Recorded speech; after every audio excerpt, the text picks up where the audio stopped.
Hello friends, welcome to our classes. मैं Bhupendra Pandey. Gas में जैसा कि आप लोग को मशीन डिजाइन के चैप्टर 2 अभिकल्पन की असफलता, यहाँ पे आप लोग को नेक्स्ट क्लासेस में असफलता के सिद्धांत के कुछ टॉपिक के दो टॉपिक के बारे में बात किए थे, यानी अधिकतम मुख्य प्रतिबल सिद्धांत और अधिकतम कर्तन प्रतिबल सिद्धांत। आज का टॉपिक है तो अधिकतम विकृति ऊर्जा क्या होती है और अधिकतम मुख्य विकृति सिद्धांत क्या होता है, अधिकतम कर्तन विकृति ऊर्जा का सिद्धांत क्या होता है, इन सभी चीज़ों के बारे में हम बात करेंगे। तो यहाँ पे जैसा कि आप स्क्रीन के माध्यम से देख पा रहे हैं, अधिकतम विकृति ऊर्जा सिद्धांत या हेंज सिद्धांत, इन्होंने क्या बताया गया यहाँ पे आप लोग को यानी कह सकते हैं जो सेकंड यानी फर्स्ट और सेकंड ने क्या बताया था कि जो इसमें अधिकतम प्रतिबल होगा, यानी कह सकते हैं जो मुख्य तनाव होगा और समान सरल तनाव होगा, जो प्रत्यास्था सीमा के क्या होता है, बराबर होता है। ठीक, वहीं पे दोनों सिद्धांतों में। और यहीं पे आपको थर्ड यानी सिद्धांत ने क्या बताया, यानी हेंज सिद्धांत ने क्या बताया, यहाँ पे कहने का मतलब है, यहाँ पे डिफिनीशन के माध्यम से देखेंगे तो डिफिनीशन हमारा क्या कहता है कि द्विअक्षीय प्रतिबलों के अंतर्गत जब कोई मशीन अवयव किसी भी बिंदु पर असफल तब होगा, यानी हम कह सकते हैं द्विअक्षीय प्रतिबल पर, यानी किसी भी मशीन का परीक्षण किया जाता है तो द्विअक्षीय पर तब असफल होगा, वो कब असफल होगा, जब उसके प्रति इकाई आयतन में विकृति, यानी कह सकते हैं जो उसकी आयतन में विकृति, ऊर्जा का मान तथा सरल तनाव परीक्षण में पराभव बिंदु पे, यानी कह सकते हैं जहाँ पे जो यहाँ पे आपको बताया गया किसी यानी किसी भी बताया गया कि जो इसकी इकाई होती है उसकी इकाई में आयतन यानी विकृति, आयतन में ऊर्जा की विकृति, ठीक, यानी आयतन में विकृति विकृति ऊर्जा और सरल तनाव में परीक्षण में पराभव बिंदु पर प्रति आयतन में विकृति ऊर्जा के बराबर होता है।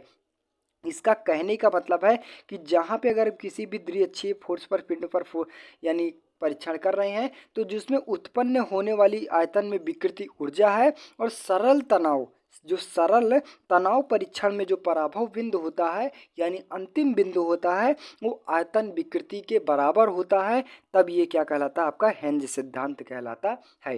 ठीक, एक बार मैं फिर से कोशिश करूंगा समझाने में। यहाँ पे जो किसी भी मशीन का ले लिया जाए जो द्विअक्षीय पर उसका परीक्षण किया जाए तो उसमें जो उत्पन्न यानी आयतन में विकृति ऊर्जा उत्पन्न होगी, ठीक, कुछ ना कुछ त्रुटि होगी, ठीक, और उसमें जो तनाव यानी कह सकते हैं जो सरल तनाव परीक्षण होता है, जो उनमें पराभव बिंदु होती है, उसमें जो आयतन विकृति ऊर्जा के अगर बराबर होता है तो क्या कहलाता है, आपका हेंज सिद्धांत कहलाता है। ठीक, नेक्स्ट बात करें वहीं पे, जैसा कि आप फिगर के यहाँ पे फार्मूला दिखाया गया है कि 1/2 और सिग्मा 1 स्क्वायर प्लस सिग्मा 2, ये पहली बार किरण है, फिर उसके बाद दूसरी आ जाती है, फिर उसके बाद 2/m, ठीक, ये सिग्मा 1 सिग्मा 2 बराबर इतना दिया गया। वहीं पे 1/m किसको दर्शाता है, तो पॉइजन अनुपात को दर्शाता है। नेक्स्ट बात करें तो इस सिद्धांत किसके लिए प्रतिपादित किया गया, तो ये तन्य पदार्थों के लिए प्रतिपादित किया गया।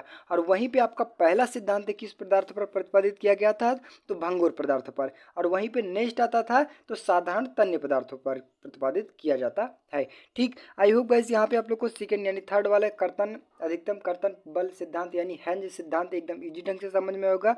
नेक्स्ट बात करें वहीं पे तो नेक्स्ट जैसा कि आप इनके माध्यम से देख पा रहे हैं, अधिकतम मुख्य विकृति ऊर्जा सिद्धांत, जो विकृति सिद्धांत यानी सेंट वीनेंट सिद्धांत है, इन्हें क्या बताया गया, यहाँ पे हम डिफिनीशन के माध्यम से देखेंगे तो डिफिनीशन हमारा क्या कहता है कि द्विअक्षीय प्रतिबलों के अंतर्गत किसी भी बिंदु पर कोई अंग तथा तब असफल होगा जब उस बिंदु पर अधिकतम मुख्य विकृति पदार्थ के सरल तनाव परीक्षण में पराभव बिंदु विकृति के बराबर हो जाती है।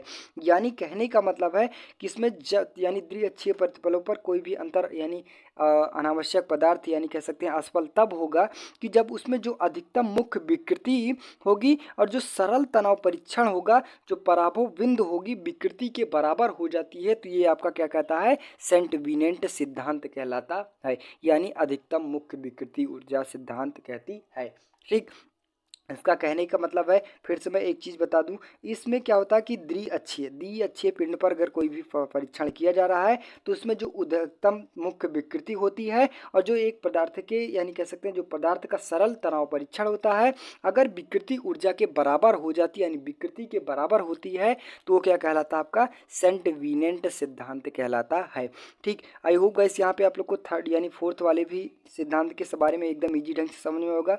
इन्होंने क्या प्रतिपादित किया गया, तो ई मैक्स पर यानी कह सकते हैं E max is equal sigma 1/ई capital E minus sigma 2/m E is equal कितना होता है, स्मॉल ई होता है। वहीं पे सिग्मा 1 सिग्मा 2 क्या है, अधिकतम तथा न्यूनतम तलम्ब प्रतिबल होता है। ठीक। 1/, क्या है, 1/m के किसको दर्शाता है, तो पॉइजन अनुपात को। और ई क्या है, सरल तनाव परीक्षण में पराभव बिंदु की विकृति ऊर्जा है। ठीक। अतः इसका उपयोग किस लिए किया जाता है, तो विशेष दशाओं में प्राप्त करने के लिए किया जाता है। फर्स्ट में क्या बताया गया, भंगुर में। नेक्स्ट में आता है तो यहाँ पे साधारण तन्य पदार्थों के लिए, और वहीं पे नेक्स्ट बात किया गया तो वो तन्य पदार्थों के लिए। फिर फोर्थ वाले में क्या बताया गया, विशेष दशाओं को प्राप्त करने के लिए इस सिद्धांत का प्रतिपादित किया गया। वहीं पे नेक्स्ट बात करें तो अधिकतम ऊर्जा कर्तन विकृति सिद्धांत, ऊर्जा क्या सिद्धांत कहता है, यानी कह सकते हैं हैंक या वन वन माइसेस सिद्धांत। इन्होंने क्या प्रतिपादित किया, जैसा कि आप स्क्रीन के माध्यम से देख पा रहे हैं, इन्होंने क्या बताया गया कि द्विअक्षीय प्रतिबलों के अंतर्गत किसी भी बिंदु पर कोई अंग असफल तब होता है जब उसके प्रति आयतन में विरूपण, किसमें बताया गया, इकाई में आयतन में विरूपण या फिर कर्तन विकृति ऊर्जा के मान के पदार्थ के सरल तनाव परीक्षण में पराभव बिंदु पर प्रति इकाई विरूपण ऊर्जा के बराबर हो जाता है, तो वो क्या कहलाता है, आपका अधिकतम कर्तन विकृति ऊर्जा या विरूपण ऊर्जा सिद्धांत कहते हैं। इन्होंने क्या बताया गया, यहाँ पे एक बार मैं फिर से दोबारा कोशिश दर्शाने की कोशिश करूँगा। इन्होंने अगर किसी भी मशीन पर कोई भी आवश्यक यानी कह सकते हैं परीक्षण किया जा रहा है तो वो तब असफल होता है कि जो यहाँ पे जो इसकी आयतन में विरूपण यानी कि इससे आयतन में कोई वृद्धि हो या फिर उसमें कर्तन विकृति ऊर्जा में कोई परिवर्तन हो। ठीक। इन दोनों में परिवर्तन हो और वो सरल तनाव परीक्षण में जो पराभव बिंदु होता है उसके इकाई विरूपण ऊर्जा के बराबर हो जाता है, तो वो आपका ये क्या कहलाता है, तो अधिकतम कर्तन विकृति ऊर्जा या विरूपण ऊर्जा सिद्धांत कहलाता है। यहाँ पे आपको जैसा कि आप स्क्रीन के माध्यम से देख पा रहे हैं, ये आपका फार्मूला है, फार्मूला बताया गया। फार्मूला काफ़ी मोस्ट इंपॉर्टेंट है, σ1 का स्क्वायर प्लस σ2 का square minus 2/m, σ1 σ2 minus σ real square. ठीक। आई होप बस यहाँ पे आप लोग को जितने भी टॉपिक बताए गए यानी कह सकते हैं आपको यहाँ पे जो असफलता के सिद्धांत पांचों टॉपिक के बारे में बात किया गया था। नेक्स्ट क्लासेस में 2 के बारे में बात किए थे और लास्ट वाली यानी इस क्लासेस में 3 के बारे में। तो जहाँ पे आप लोग असफलता के सिद्धांत 5 प्रतिपादित किए गए थे और पांचों में से आप लोग को पूरा विधिवत से ढंग से समझाया गया और बताया गया। अगर किसी भी टॉपिक में समझ में आती है यानी समझ में नहीं आता है तो कमेंट बॉक्स में कमेंट करना होगा, तो उसके अकॉर्डिंग यानी कह सकते हैं हम एग्जाम्पल के थ्रू आप लोग को समझाने की कोशिश करूँगा। तो बस गाइस आज के लिए इतना ही, मिलते हैं नेक्स्ट वीडियो में, तब तक के लिए जय हिंद।